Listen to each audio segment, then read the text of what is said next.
பனி நிறைந்த கண்ணாடியில் கண் வரைந்தேன், வழிந்தது கண்ணீர். நம்மை போலவே நடித்து காட்டுகிறது நம் நிழல்.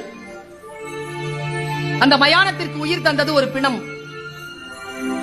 பலூன் விற்கும் சிறுமிக்கும் அதை வாங்கும் வயதுதான்.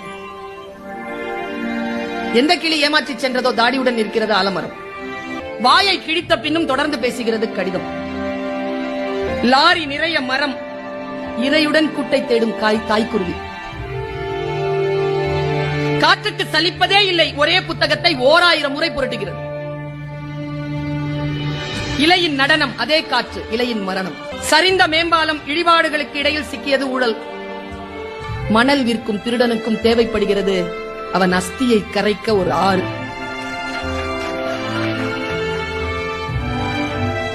பெருங்கடலை அசைத்துக் கொண்டிருக்கிறது மீன் குஞ்சின் சின்ன துடுப்பு.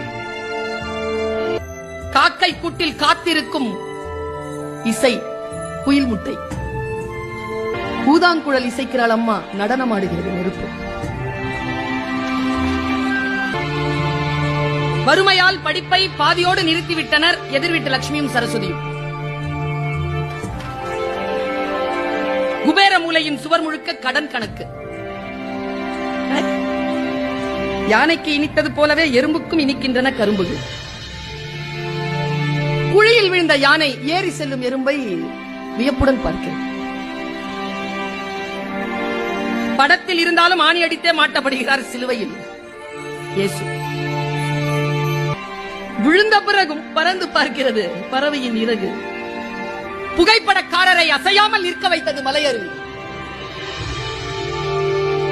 மயிலிறகு குட்டி போட்டது பள்ளியின் நினைவுகளை.